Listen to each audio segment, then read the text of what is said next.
Thank you, Sam.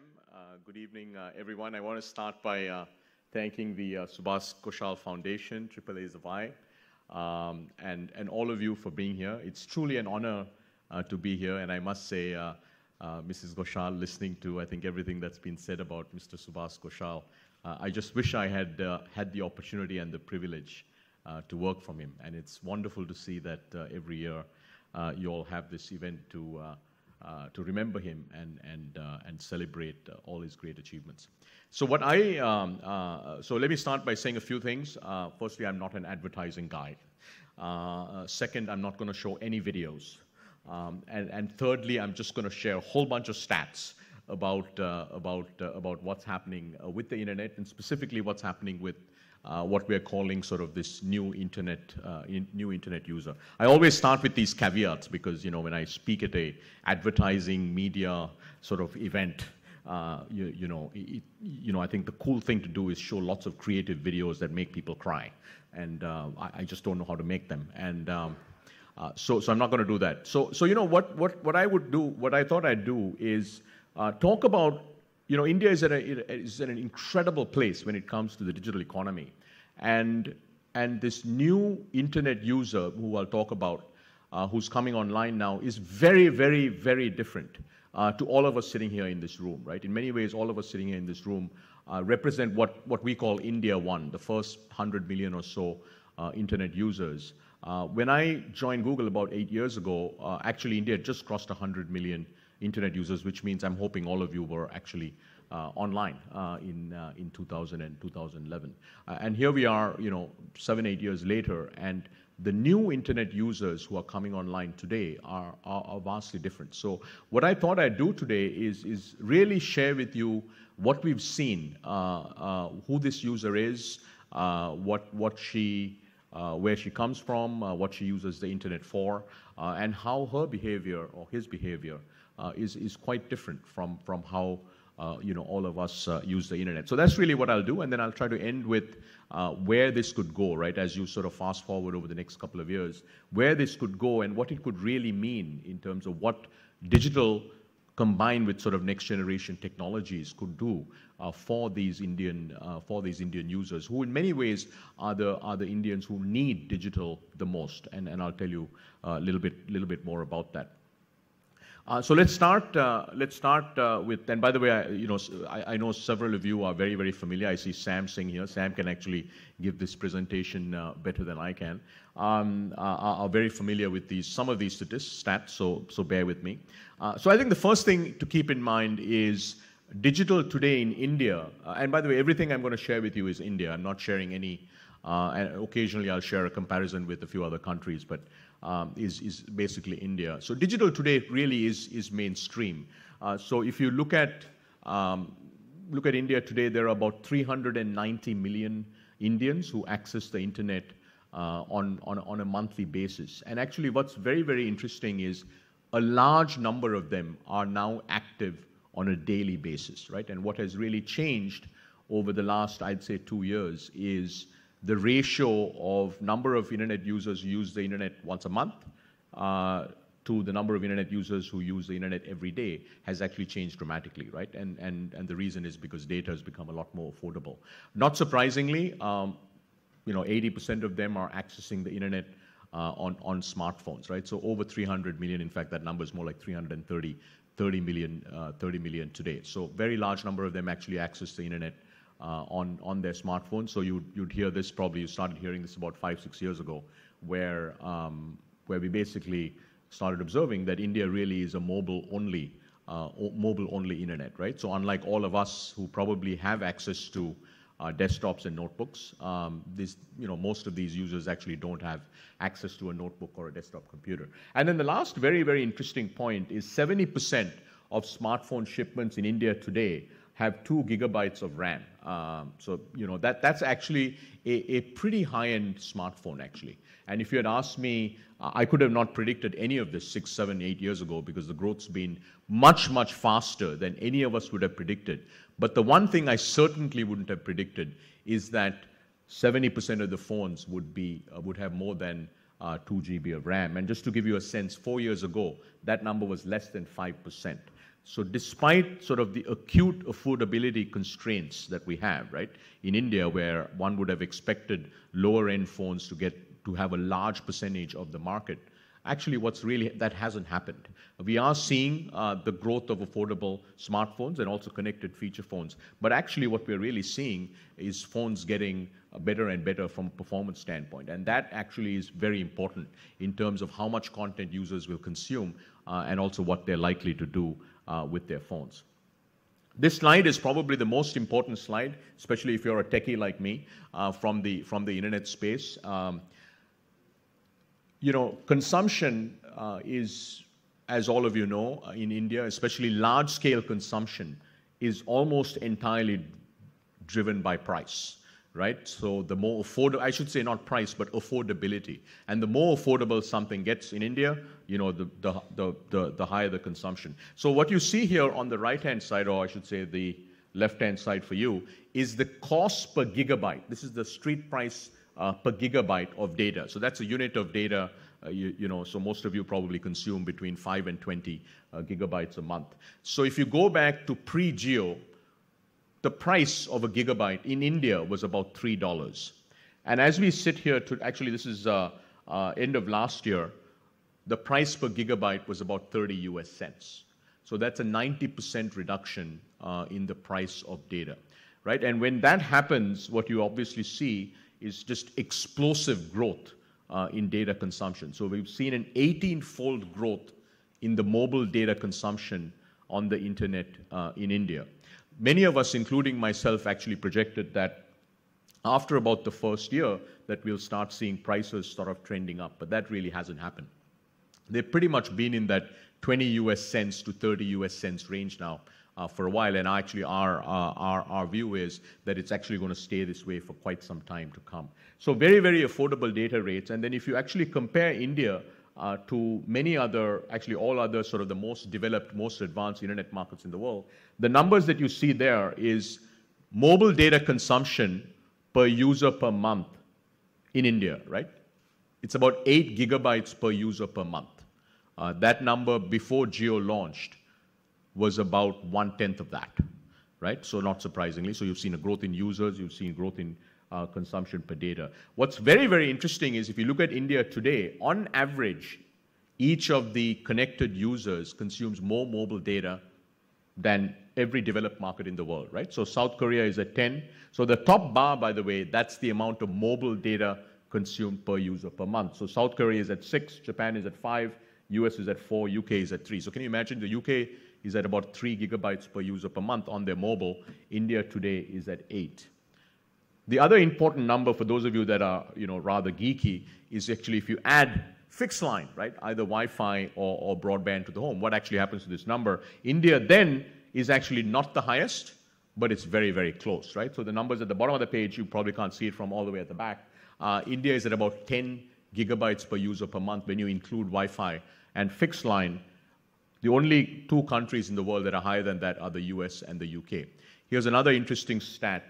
There is more mobile data today in India, on mobile internet data today in India, than the mobile data consumed in the US and China combined. And this is only with 400 million out of the 1.3 billion Indians online, right? So large number of Indians online. Clearly, we are now at mainstream.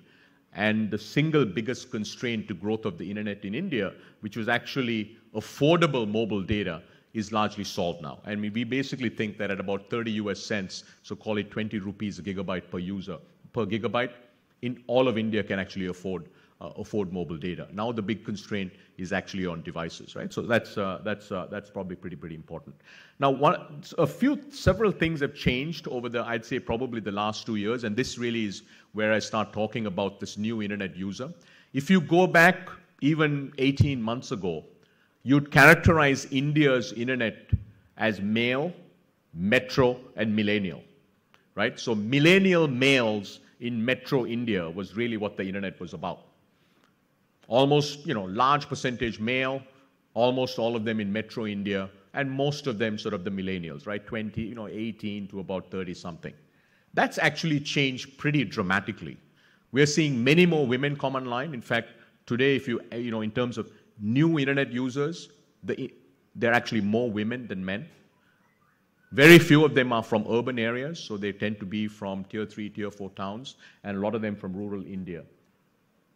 And lastly, they come from, large number of them are now actually coming from very small towns.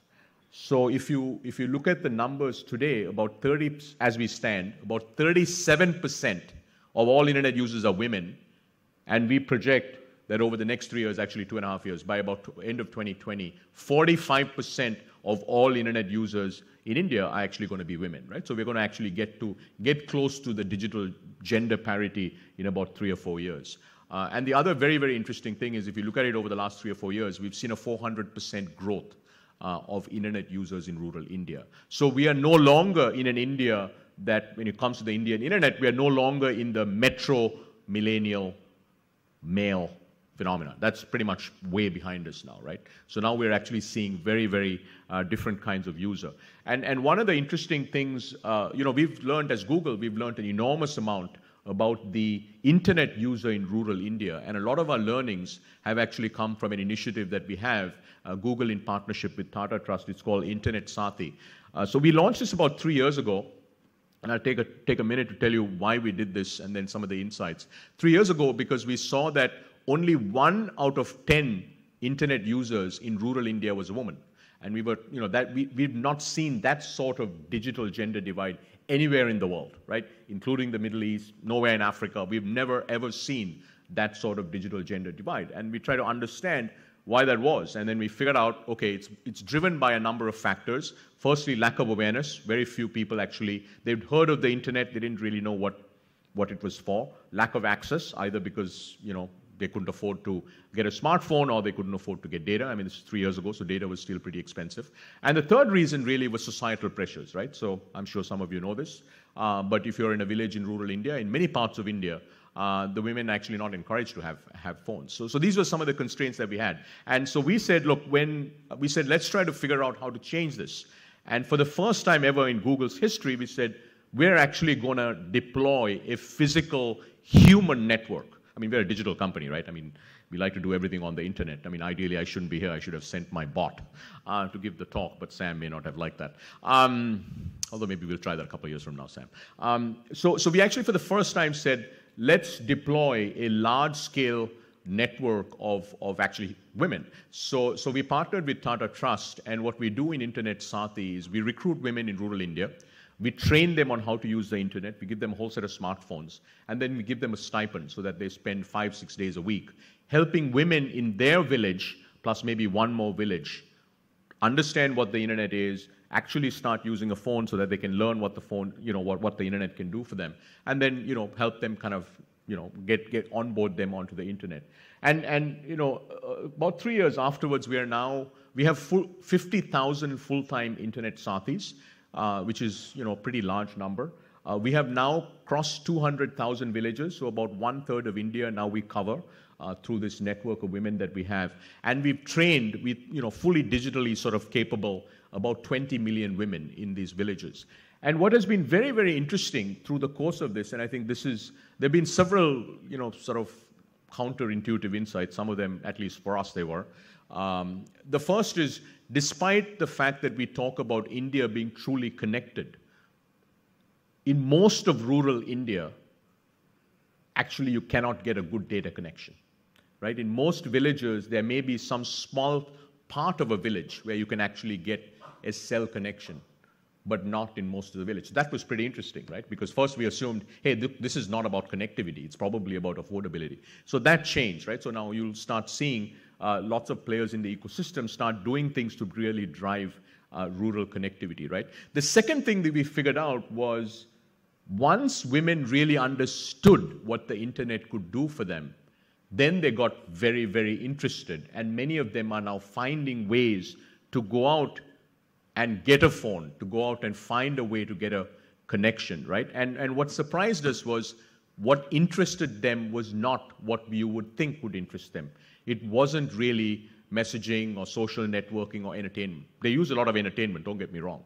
But they actually wanted what really got them intrigued was the fact that this device could improve their lives, could help them find ways to make a little more money, would help them find ways to help them educate their children, to help them find ways to improve agricultural practices, right? And that was rather counterintuitive for us, probably because, most of us had not really spent too much time in the physical world. So these were sort of very, very interesting insights. And now what we're, as an ecosystem, not just Google, but many of us are trying to do, is how do we take these learnings and really build on them so that we can get more and more women in rural India online. So rural women is sort of a big, big segment. So now moving to sort of trends beyond sort of the actual user, right? If you look at this sort of new set of users, right, they tend to be of different ages. They tend to come from all parts of India. Many of them tend to be women. The first thing to keep in mind is almost 100% of the new internet users access the internet only in their local languages. Tamil, Marathi, Bengali, Malayalam, not in English. Why? Because they don't speak English. They don't understand English. This has been really, really, really, really important, right? So if you look at, as we stand today, over 200 million Indians on the Indian internet only access the internet in their own language, not in English. And that number, if you look at the slide on 2020, will actually go to about 400 million. So sometime in the next, already today, this is a pretty important point, right? Already today, there are more users on the Indian internet that are not proficient in English, that don't use the internet in English, than in their already, right? And if you look at 2020, which is only about 2.5 years away, 400 million out of the 650 million Indians will actually access the internet only in their local languages. And this was actually very, very important, because if you go back 2 years ago, most of the access devices actually didn't work, right? Keyboards in Hindi didn't work, Tamil they certainly didn't work, Kannada they didn't work, voice recognition didn't work in Hindi, there was very little content outside of video content in local languages, and so on and so forth. So this actually is pretty, pretty important, especially if you're in the tech space or if you're in the content space, etc. Now, as a result of the fact that almost every single one of these new internet users only access the internet in their local languages, we're seeing explosive growth in everything that is non-English. Everything. So if you want a visual, non-English is like this, English is like this. Right? And those of you that run businesses know you'd rather be here than here. Right? So that's actually pretty important. And if you just look at some of our products, we've seen a 10x growth in search queries in non-English in India over the last 18 months, right? So, and I can pick every single product and pretty much, and this is especially true beyond the 200 million, right? Because now we're actually getting into that 300, 400, and soon we'll be in that 500 million range. And same thing applies to video, right? If you look at 95% of the online video consumption, we should have said online, that doesn't refer to broadcast. 95% of online video consumption today is in Indian languages.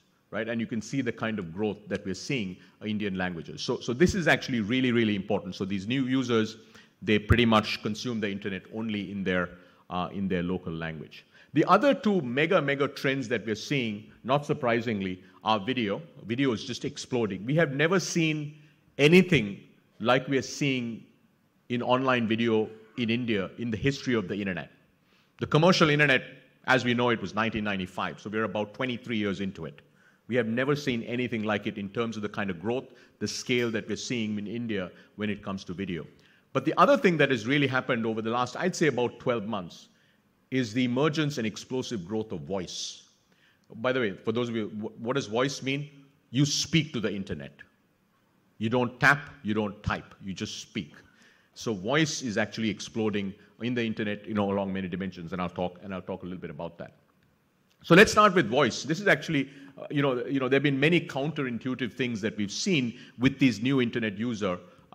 Voice has probably been, over the last 12, 18 months, the most surprising thing that we've seen, right? 270% growth in voice searches. How many of you actually do voice searches? Oh, actually not bad. About 20% of you. So even the first 100 million are doing voice searches. That's good. And 400% of growth in Hindi voice queries, right? So as you can see, English overall is 270, but if you actually go down to local languages, It's a very, very large percentage. And now actually the single biggest, I think, accelerator of the voice internet era was the geo-connected feature phone, right? Because they've got about 35 million or so users now, monthly active users on the Geo phone. It's basically a voice-connected device. You basically activate the phone through voice, you connect to the internet through voice, you activate all your apps through voice. And what we are now seeing is it's not just the geo-connected user, it's pretty much a large number of these new internet users that are coming online are much more comfortable with voice, right? So they're much more comfortable speaking to the internet than typing or tabbing. And this is actually pretty important. It has huge implications on, companies like us, other internet companies that are actually building products, because, our view is that India is going to be the world's first voice-driven internet. Because as we go from 390 million to 500, 600, 700, 800 million users, pretty much you have to actually think about products that are voice first, right? Because this is how, and it's a whole different way to actually think about building products for users, and it probably has implications for some of your businesses. Video is clearly, has become basically the first thing that these new users do, right? If you go back, I would say about 3 years, the journey of a new internet user in India was pretty straightforward. They started with messaging, so get WhatsApp or other messaging platforms, generally WhatsApp. Then you go into social, you start doing social networking. Then you watch a little bit of video, but you don't watch a lot of video because it's expensive, right? 3 years ago, actually 2 years ago. It was expensive, so you actually watch a little bit of video, and then you start doing everything else, right? You do a bit of search, you watch a bit of news, etc. That was basically the user journey of an internet user 2 years ago. That has completely changed. Almost every single new internet user today actually starts their internet journey with video. Why? Because they all understand video. They understand video when they were not, when they were offline, right? Everybody understands video. So, and now, guess what? Data is really cheap. So they can actually consume massive amounts of video. So now actually the journey has gone, so India went from sort of a messaging first internet market to a video first internet market, right? And not surprisingly, 75% of all the mobile data traffic in the Indian internet is actually now video, right? And that number, by the way, we think this will go from 75 to 80 to 85, etc., because of this explosive growth that we're seeing in video. And what we're seeing now is that the video platforms, and we just pick YouTube as one example, are really at scale, right? YouTube, there are about 245 million monthly active uniques on YouTube, which is massive, right? In fact, YouTube's reach in urban India today exceeds that of any television channel. Why? Because there are a large number of these users, and they just love online video. And it's not just YouTube, but across the board, we're seeing explosive growth in online video. And the most surprising thing, this is actually data from App Annie, is time spent on video versus social. It's very interesting, right? The red line is actually YouTube, online video. The blue line is social. So if you had asked me, 3 years ago, will this picture be true? Absolutely not. And the reason it is because data is cheap and video is intuitive, right? So those are really three, I'd say, if you ask me today about this new internet user, they only access the internet in their own language. They start with voice, and that's what they're really comfortable with, and they're obsessed with video. Those are the three mega things, right? And now I'd like to actually touch on a few other areas about this new user.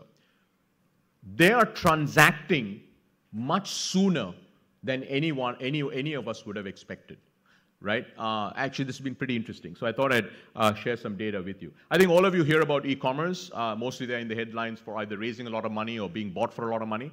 But actually, the reality is, if you look at e-commerce in India last year, there was about $20 billion of gross merchandise value, right? This is the total transactional value of product e-commerce. So this doesn't include services like recharges and so on and so forth, and it doesn't include travel. So it only includes products, smartphones, fashion, baby products, etc., etc. About 2% of retail in India today is basically e-commerce. This is end-to-end e-commerce. We expect this number on a very conservative basis to get to about 200 billion, right? So despite the fact that there's been a lot of fanfare, a lot of funding, a lot of things that have happened, actually we're just at the beginning of e-commerce in India. And the reason is the growth is really going to be driven by two factors, right? So today, of the 390 million internet users, about 95 million of them buy products, not on a monthly basis, but on an annual basis, right? 95 million of them. In fact, if you include services like recharges and so on and so forth, that number actually goes to about 160 million. The 95 million today compares with about 500 million in China. Chinese internet, 750 million internet users, about 500 million of them buy products. So the first driver of growth is that 95 million will go to 100 to 150 and so on and so forth, right? We think it's going to get to about 175 million in 3 years, right? Those are the sort of the estimates that we have. But the other big driver of growth is how much every online buyer spends online. So in India today, the average online buyer, that's a 95 million of them, spend about $200, right? $200. So call it 12,000 rupees. The average buyer in China spends about almost $2,000 per year. So we don't think we're going to get to China levels for a very long time, but this 224 number, will continue to increase every single year. So these two factors, right? More buyers coming onto the internet, more internet buyers beginning to sort of purchase stuff, and then the existing buyers actually spending more. Those two things pretty much, and it's a compounding effect, right? Which is what is going to drive the e-commerce industry. So the other thing we actually have, and this is a very, very deep research that we actually did with Bain and released a couple of months ago, is this actually looks at how long does it take for this new internet user to start transacting, right? It's a pretty important point. Once somebody comes online, how long does it take? So we actually, if you look at it, after a user comes online, after about 6 months, about 27% of them have bought something. Generally, it's a service. It's not a product. This includes both product and service, right? It's not just looking at services. But it's not only service. Actually, we expected the user journey to be you buy a service, meaning like you do an online recharge, something like really, 50 rupees, 100 rupees, 200 rupees, then you start buying a product. That is largely true, but not entirely true, right? Actually, it's about 70-30. 30% of buyers, the first thing they actually buy is a product and not a service. But look at what happens after you've been online for about 2 years. About 60% of them actually buy a product or a service. So the magic, so this, about 2 years after a user's been online, they will actually be a transacting user. And that's where the user becomes very valuable to companies, to advertisers, and so on and so forth. So that we think is very, very interesting. The other thing, though, that is very interesting from this research is there are over 50 million Indians that have trialed e-commerce that have never bought again, right? And this is where we think quality of service, ease of returns, and things like come into place, right? And there's a whole set of reasons why they haven't bought, right? They didn't get the product that they thought that they ordered. They didn't get the product on time. They wanted to return the product, but it was very cumbersome. So these are the sorts of things that e-commerce companies need to work on. So e-commerce is still very, very early, but we actually think it's really going to be quite explosive because of this set of data points that you see, right? So as these new users come online, within 2 years, more than half of them actually start transacting. So that 95 million user transactor number is actually going to go up pretty dramatically. The other thing that has been actually quite shocking has been the growth of digital payments, right? And this is looking at only one part of digital payments in India, which is UPI-enabled transactions. I think hopefully, how many of you pay digitally? Let me just sort of get a sense. Okay, good. 60% of them. Hopefully, I'm assuming many of you on UPI. So this actually looks at UPI transactions per month. So if you look at June of 2017, virtually none. Look at what's happened by June of 2018. 250 million transactions, right? UPI transactions per month. That's explosive. And that number, by the way, is growing by 30 to 40% month on month. Right? It's really quite remarkable. And then look at the value, monthly value of transactions, right? It used to be less than $500 million, right? About 400 million. It's actually now gone to 6.2 billion, right? That's again in 12 months. And today, if you look at last month, the annualized value of digital transactions in India is at about $70 billion, so they account for about 3% of India's GDP. But the really important thing to keep in mind, it's growing 30 to 40% month on month. And again, right, it goes back to this new user much to be counterintuitive, actually starts transacting. And by the way, it could be very low ticket transactions, right? Whether it's do an online recharge, pay a bill, buy a bus ticket, what have you, before they're actually buying stuff. So we think this is very, very interesting. And we think very, very quickly, it's going to actually lead to online lending. Online lending is still, and this, when I say online lending, by the way, this is end-to-end online lending, right? It means you're a user, you want a loan, personal loan, unsecured, 5,000 rupees, you get it in 30 seconds. That's what I'm talking about, online lending. Or you want a mortgage, you won't get it in 30 seconds, hopefully, but you get it online.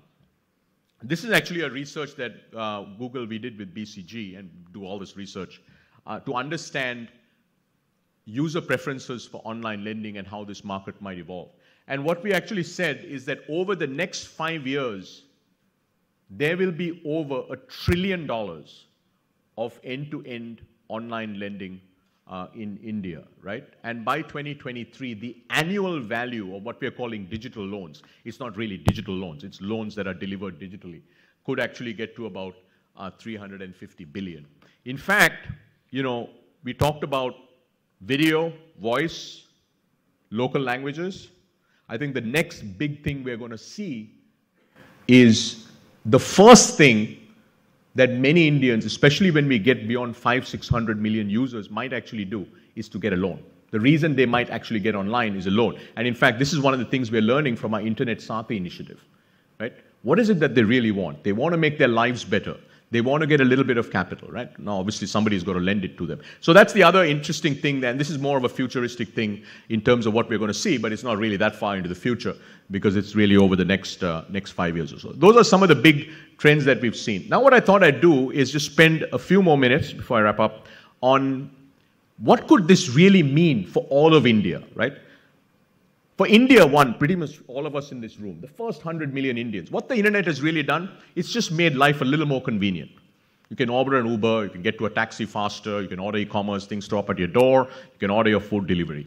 Actually, for most of India, most of that is actually not that relevant, right? This matter of, that's really not what it's about. And we think that when you combine this large connected user base, i.e. when an Indian consumer, especially this new internet user, comes online, with what technology can really do, and I just picked AI as one of them, right? It's probably the single most important underlying technology that we're going to see over the next 10 years. What can it really do? We think India is going to be uniquely positioned to do some superbly interesting things. And we are beginning to see this already, especially in the startup space in India. And I thought I'm not going to go through all of these companies. You probably recall some of them like Byju's. But I'll just pick two of them. Niramai, anybody heard of Niramai? Nobody's heard of Niramai, that's interesting. So Niramai is actually one of the most interesting startups in India today. They use AI to detect breast cancer at 1/100th the cost of current medical equipment. 1/100th the cost. The reality is, India has 1.3 billion people. Half of them, 650 million, are women. Most of them cannot afford to actually do a screen. It's just too expensive. Or the hospitals are just too far away, right? So what they've actually done is they've used AI, because with AI what you can actually do is you can dramatically reduce because you're using AI in the cloud, right? Basically all the compute power is in the cloud. So essentially what you can do is you can dramatically reduce the cost of hardware. And the other thing that you can do is you don't need a specialist anymore. You need to have a trained trained medical professional, but you don't need a specialist. I don't know how many of you know this, but machines today can detect many diseases better than the best doctors in the world.